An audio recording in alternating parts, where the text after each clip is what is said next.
want to start today with this. Matt Nagy is back. Back in the spotlight, back in the news. He's making the rounds in order to help out his head coaching status in the future. I'll explain why that in a second. But Matt Nagy has decided that now, Super Bowl week with the Chiefs going to be in the big game, he's decided that it's time to reflect and really think about what's going on with the Bears, what happened in regards to his tenure, what he could look forward to and improve upon in the future. Naturally, when you're prepping for a Super Bowl, you're going to be thinking about the Bears and what happened here and why you got fired, right? Only makes sense to finally comment about being fired and what happened and the tumultuous stuff that he put the Bears through during Super Bowl week. That's the time to reflect on what happened here in Chicago, apparently, according to Matt Nagy, not me. He's been quiet, and I have to give the Bears credit. There was no exit press conference. There was no exit press conference with Ryan Poles, with Matt Eberflus, with ownership about what happened to Matt Nagy. He just kind of vanished, kind of went away. And according to some reporting from Adam Hogue, he said that Nagy went on a 20-day retreat to South Africa, came back, and was immediately offered and did accept the Chiefs job that he has right now on the offensive staff, right back to where he was with Andy Reid. Guess it took him 20 days to understand what his next move would be. You know, some other people never get another chance in the NFL, but I guess Matt Nagy, after killing Justin Fields almost and ruining the career of Mitch Trubisky, deserves one more chance in football. So Matt Nagy spoke out, actually got cornered, which I can't believe, and told something. He had a few regrets, according to this article from Hogue. He wishes he would have beaten the Packers more often, which Nagy said, quote, "I didn't do." Nagy considers clear communication one of his strengths, but admits there were situations where it could have been better. Quote, "I thought I was good at it, and I wasn't." And Matt Nagy said this, and this one to me takes the cake, quote, "I'd be lying to you if I said I wasn't hurt selfishly for the city, for the players, for the coaching staff, support staff, etc. in Chicago. But you can't dwell on that. You have to pick yourself up. You have to be better from it." He also said, quote, "I failed in a lot of areas." Hell yeah. Thanks for stating that, Captain Obvious. But I want to fixate on that last quote I just read you. "I'd be lying to you if I said I wasn't hurt selfishly for the city, for the players, for the coaches, support staff, etc. in Chicago." Are you really hurt, though? Do you really feel hurt in your heart for what's going on here in Chicago and what happened with the Bears? Because if you did, I'm just spitballing here, you probably wouldn't have ruined the career of Mitch Trubisky and put out Justin Fields in a game in which he got sacked 9 times and nearly died, pretty much. If you really cared about player safety, if you really cared about all these different pieces that make up the Bears team, you would think quarterback would be first on that list or right near the top. Turns out it wasn't for Nagy. He was okay with ruining Mitch Trubisky's career, with putting in a mishmash of quarterbacks at one point, Nick Foles getting starts, Andy Dalton getting starts, and then throwing Justin Fields to the Wolves on a team that had absolutely nothing. Trying to win over or save his job, or I don't even know what the point of it was, but that's what he did. Those are the actions that he committed. Good communication guy, yeah, that really makes sense. How about lying to media all the time about whether or not he was calling plays in any other media market, especially New York, really, Detroit, there are other markets. The press would really get on somebody, would get on the coach if they lied about that. Matt Nagy lied, flip-flop midseason, and nobody said a word. Because nobody wants to ask the tough questions. There are very few, I should say. A couple of them are friends of this program, actually. Very few who want to ask the tough questions about Matt Nagy and about his tenure. And I have to say, it's the most uncovered tenure that I've seen in Bears history. They were all over Mark Trestman. They were all over Lovie Smith, all over John Fox. But for some reason, Matt Nagy gets to ride off into the sunset, go to the Super Bowl now. And this is the first we're hearing from him in about 9-10 months. Actually, a year, pretty much now. Last year, at this time, he was fired. So a year later, well, he gets to be in the Super Bowl. Finally, somebody corners him for 15 minutes and he gets to talk. In this setting, but Super Bowl. So you're not going to get the full story. nor are you going to get any authentic emotion or reaction. The whole thing's going to be about the big game and what's going to happen. What do you think's going to happen? Are you going to get a ring? Everybody's worried about that and the fun stuff instead of, hey, why'd you screw up over here? Why'd you ruin a couple of quarterbacks' careers, almost, at least in Fields? Why did you run the Bears into the ground? He's part of the problem, not the solution. I talked about this a couple of weeks ago. When Ryan Poles inherited this team, the Bears were the least desirable organization in football. Cap trouble, no head coach, Justin Fields undeveloped because of said head coach. So many issues that faced this team, and now look where they are today. Matt Nagy was part of the reason the Bears were so undesirable. And to this day, we see media kind of kissing his ass. Saw a couple of people today say, well, he was still a nice guy. Yeah, nice guy, my something. Because I'll tell you what, if he was such a nice guy, why did he ruin careers? Why did he throw Justin Fields into danger? Why did he bash Mitch Trubisky so much to the point where fans turned on him, where the guy can't even post on social media, he was run out of town. And now he's a walking meme in the NFL. There is no other quarterback who gets as much hate in regards to draft positioning than what the coach did to him than Mitch Trubisky. Maybe Tua Tagovailoa now, but at least he played well this year and got some sort of recognition. Everybody goes after him every single day, mostly due to what Matt Nagy did to him.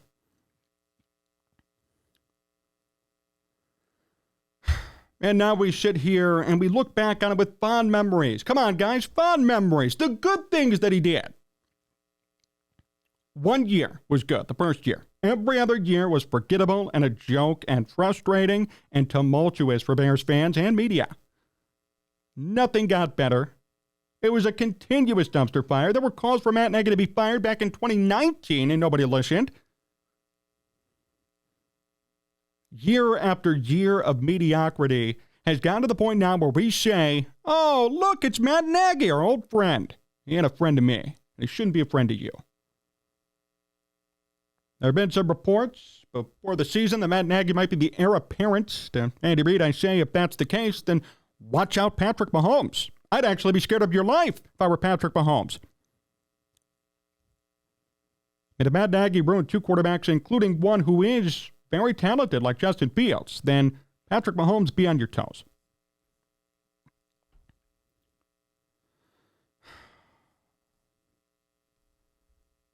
I'm just happy we got quotes from him. I'm a guy who's all about closure. I want to know what happens, follow what happens, and see something to the end. That's what you got to do. See something to the end. You don't just sit there midway and let it go. You're a man, you see something to the end. You make sure the job gets done. And in my case, I will continue to follow this story for the next 10, 15 years. Because, as I told John just before we went on the air, Josh McDaniel, right, out in Vegas, he went off into the sunset after getting fired by Denver for making a plethora of questionable decisions, went back to New England, almost took that Colts job, but still stayed with New England. Now he got the new job in Las Vegas, and they would have fired him if they could have afforded it. I have a sick feeling that's going to be very similar to what Matt Nagy did and what Matt Nagy will be. Offensive guru, offensive genius, quarterback whisperer.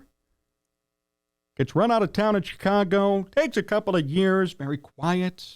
Mid-level roles. Oh, Patrick Mahomes. Hey, look what I did with him. Right? Because anybody could take credit for that.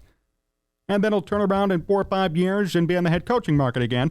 Then he'll go back to a different team, run another quarterback, and we'll say, we told you so. That's why I'm never going to stop following this story. And I will never forget what I was told and what I was DM'd last offseason. I will still never forget it. This was from a source who happened to be close to Mitch Trubisky. DM'd this on Twitter. And he told me, you have no idea who Matt Nagy is. I didn't get specifics, but I got that quote. You have no idea who Matt Nagy is. I don't even want to know. I mean, I do want to know, but I don't even want to know what happened behind the scenes in Chicago.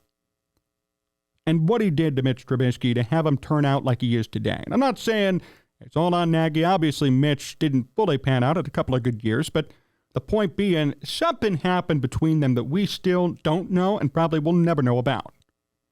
That right there disqualifies him for me.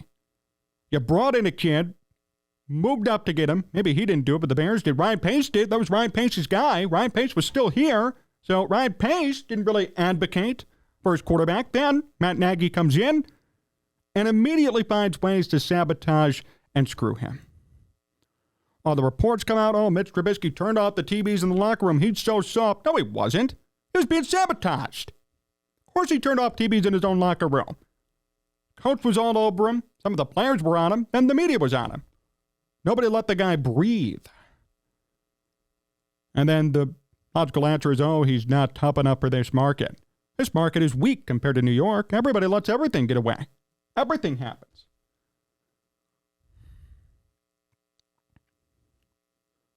So I just find it very despicable what Matt Nagy did to Mitch Trubisky here. And I personally can never forget it, not just because I'm a Mitch Trubisky supporter. If it was any quarterback, it was Justin Fields, which I talked about last year on this show. Look what he did to Justin Fields. Justin Fields was beat up. He was hurt. He was, first of all, benched for Andy Dalton, right move, then comes in randomly during a Browns game, gets sacked 9 times. That's not right. That's not even responsible thinking. And that happened. And Matt Nagy did nothing about it. See what I mean? This is malpractice. This guy doesn't even understand what player safety is all about, let alone understand how to develop a quarterback. And yet now here he is talking and everybody's fawning over Matt Nagy. Here's the microphone. Tell me what you think. Because he's going to go to the Super Bowl. And I'll tell you what, now that Matt Nagy is on the Chiefs, and I forgot just for a split second, see how good they do that? You forget for a second, but I do remember now, I'm not rooting for them in the Super Bowl. I do not want to see him get a ring. So he messes up Chicago to the core, to the point where they're almost indistinguishable. They're a horrible team. And now gets to hop on to Andy Reid's coattails and win a Super Bowl in his first year away from the Bears. No, I don't think that's how it's going to work, Matt. And I do challenge him, although he's probably not watching this program or listening. Want to come on for a real fair interview, come on with me, because I'm not going to ask you the softball questions that everybody else asks you. Matt Nagy's a fraud. Everybody. And whatever PR campaign he tries to do, don't trust it. He's lied how many times before to you, to all of us in the media? Right?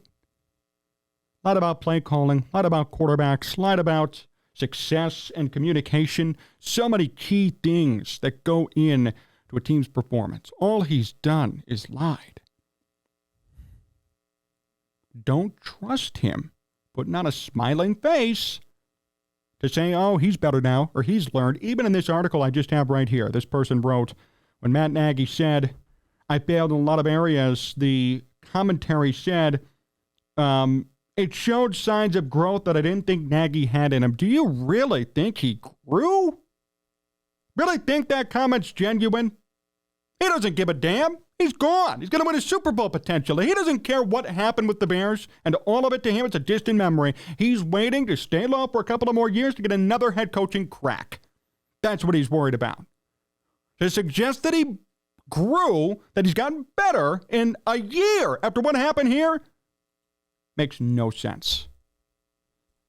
And I just find it appalling that even to this day, he has the chance to coach in the NFL and to coach a legendary QB. As if it were me, even if it were my kids, let's say my kids play Pee Wee football, I wouldn't trust Matt Nagy to coach them. If my kids played Pee Wee football, I would not trust him to coach them. And here's why: they'd get killed. I don't trust Matt Nagy, and neither should you.